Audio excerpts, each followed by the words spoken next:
మావయ్య గారు, ఎంతసేపైంది మీరు వచ్చి? ఇప్పుడే వచ్చానమ్మా. అవును, ప్రకాశమేడి? వస్తున్నాను మావయ్య.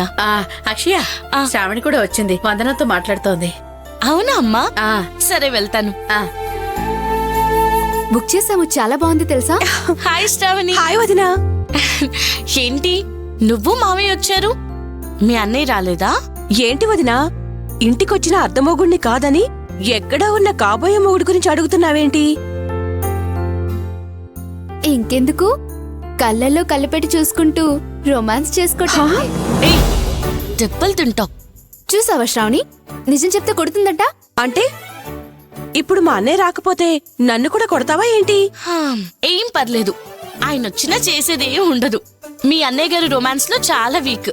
వదినా, మా అన్నయ్య గురించి అలా అనకండి. నిశ్చితార్థం జరిగాక కాబోయే భార్యని కలవడానికి ఒక్కొక్కరు రకరకాలుగా ప్లాన్స్ వేస్తూ ఉంటారు. కానీ మీ అన్నయ్య ఏమో బెల్లం కొట్టిన రాయిలాగా ఇల్లు ఆఫీసు ఇల్లు ఆఫీసు అంటూ రోబోట్లా బిహేవ్ చేస్తున్నాడు. ఏదో కారణంతో నన్ను కలవడానికి రావాలి కదా.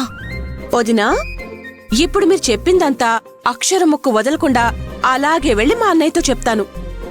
అస్సలు చెప్పొద్దు. వీలైతే ఇంకో 2-3 మాటలు ఎగేసి చెప్పు. అప్పుడే కదా గురుడికి లైట్ వెలిగేది. రే సత్యం. రే ప్రకాశం. రే కూర్చోరా, కూర్చో కూర్చో. పదండి, నాన్న వచ్చినట్టున్నారు, రండి.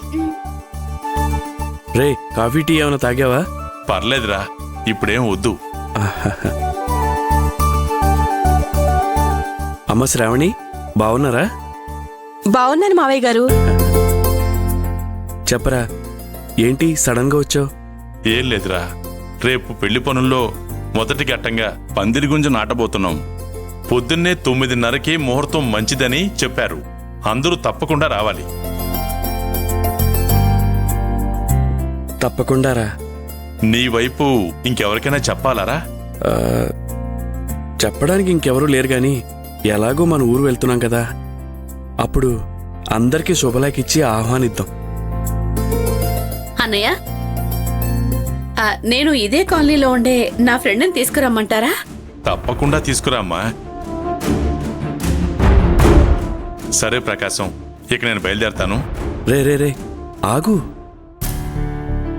కాసేపు ఉండి భోంచేసి వెళ్దు గాని. లేదురా, ఇంకా చాలా మందికి శుభలేఖలు ఇవ్వాలి.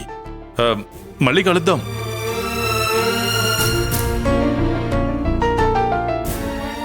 ఏంట్రా, నీ మొహంలో నాకు 100 ప్రశ్నలు కనపడుతున్నాయి, ఏమైంది? అబ్బే అదేం లేదురా, ఎండలో తిరిగి కాస్త అలసటగా ఉందంతే, అంతే. లేదురా, నీ మొహంలో నాకు అలసట కనపడలేదు, ఆలోచన మాత్రమే కనపడుతుంది. రేయ్, నా దగ్గర ఏది దాయాలని చూడకు, చెప్పు, ఏం ఆలోచిస్తున్నావు? ఏం లేదంటే వినము కదా. కొడుకు పెళ్లి పనులు చేయలేక నేనే తల పట్టుకుంటున్నాను. మరి ఆడపిల్ల తండ్రివి, నువ్వెలా మేనేజ్ చేస్తున్నావో ఏంటో అని ఆలోచించాను, అంతే. ఇంకేం లేదు ప్రకాశం. రేయ్, నా గురించి ఆలోచించి నువ్వు బాధపడుతున్నావు, నీ గురించి ఆలోచించి నేను బాధపడుతున్నాను. ఇదేరా స్నేహం అంటే. ఒరే సత్యం, కబ్బేమన్నా కావాలంటే చెప్పు, నేనిస్తాను. రే, ఊరికే దాని గురించి ఆలోచించి బాధపడకురా, సరేనా? అవసరం లేదురా, అంతా మా రాజా చూసుకుంటున్నాడు. సరే, ఇక నేను వెళ్ళొస్తానురా. అలాగేరా, జాగ్రత్త. ఉంటానురా. జాగ్రత్త. అమ్మా, ఇప్పుడే వస్తాను.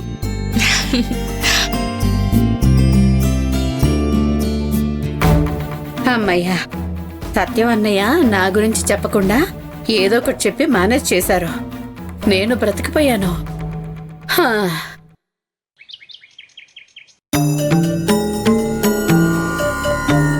నానమ్మా, కొత్త టీవీ తీసుకొచ్చి అన్నయ్య గదిలో పెట్టేశాను, వచ్చాక మర్చిపోకుండా చెప్పు. అలాగేరా. శైలజ, ఆ నాకు 5 వెడ్డింగ్ కార్డ్స్ ఇవ్వు. అయిదా? హ్మ్. రే మనవడా, 5 కాకపోతే 50 శుభలేఖలు పట్టుకెళ్ళు. కానీ ఒక్కో శుభలేఖకి కనీసం 500 వసూలు కావాలి. అర్థమైందా? ఏం పర్లేదు నానమ్మా. నేను తీసుకెళ్లే ప్రతి వెడ్డింగ్ కార్డుకి డబ్బు నేనిస్తానని పిన్ని చెప్పిందిలే. అవునా అన్నయ్య? ఇదిగో తీసుకో. 1, 2, 3, 4, 5 రాసి పెట్టుకో. వెళ్ళొస్తానమ్మా. వెళ్ళరా. రానయ్య. కొత్త టీవీ తీసుకొచ్చి నీ గదిలో పెట్టేశాను. కొత్త టీవీయా? అవును. టీవీ కొనడానికి నీకు డబ్బు ఎక్కడిది? నా ఫ్రెండ్ దగ్గర అప్పు తీసుకుంటానని చెప్పాను కదన్నయ్య. ఈ రోజే వాడు డబ్బులు ఇచ్చాడు. ఓ అవునా? హ్మ్. మరి ఆ అప్పెలా తీరుస్తావు? చెప్పరా. తీసుకున్నంత ఈజీ కాదు తిరిగి అప్పు తీర్చడం. మరి నువ్వు ఏ ధైర్యంతో అప్పు చేసావు చెప్పు. ఈ మంత్ మా ఓనర్ 2000 జీతం పెంచుతానన్నాడనయ్య. అది కాకుండా నేను పర్సనల్గా door to door bike service చేస్తున్నాను.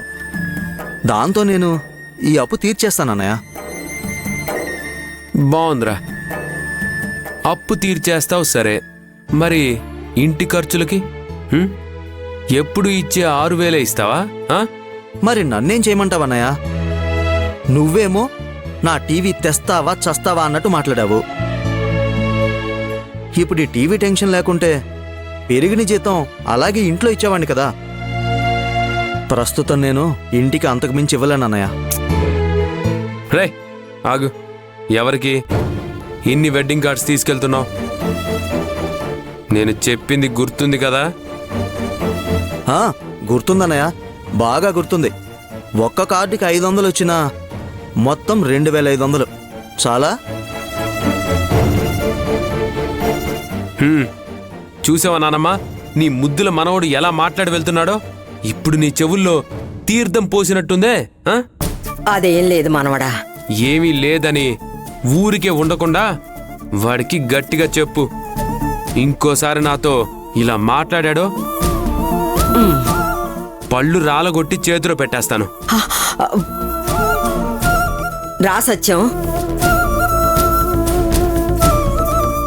ఎక్కడికి వెళ్ళారు మీరిద్దరు? అక్షయ్ ఇంటికి వెళ్ళేస్తున్నాం రాజా. ఏ ఎందుకు? మళ్ళీ మీ ఫ్రెండ్ ఏదైనా గ్రాండ్గా ప్లాన్ చేస్తున్నాడా ఏంటి? అలాంటిదేం లేదు రాజా. రేపు మన ఇంట్లో పందిరిగుంజ నాటే కార్యక్రమం ఉంది కదా, అందరూ తప్పకుండా రావాలని పిలవడానికి వెళ్ళాను. అమ్మయ్యా, మళ్ళీ నాతో ఖర్చు పెట్టించే కార్యక్రమం ఏదైనా ప్లాన్ చేసాడేమోనని అనవసరంగా కంగారు పడ్డాను. అవును, ఆ మోసగాడు మోహన్ రామ్కి శుభలేఖ ఇవ్వడానికి వెళ్ళారు కదా, అప్పుడు గొడవ ఏమైనా చేశాడా? గొడవేం చేయలేదు రాజా. రేపు పందిరిగుంజ నాటే కార్యక్రమానికి తప్పకుండా రమ్మని పిలిచాను. ఇక రావడం రాకపోవడం వాళ్ళిష్టం. వాళ్ళనెందుకు పిలిచావు నాన్న? వాళ్ళు తప్పకుండా వచ్చి గొడవ చేస్తారు, చూస్తూ ఉండండి. కోప్పడకు రాజా. మనం వాళ్ళని పిలవలేదన్న మాట మనకు రాకుండా ఉంటుంది. పైగా రేపు మంజుల గౌరవంగా మన ఇంటికి వస్తుంది కదా. అడగడం ఆలస్యం, చెప్పడానికి కారణాలు రెడీగా పెట్టుకుంటారు. ఏదో ఒకటి చేయండి. అమ్మా శైలజ, వెళ్ళి మంచినీళ్ళు తీసుకురామ్మా. అలాగే నాన్న.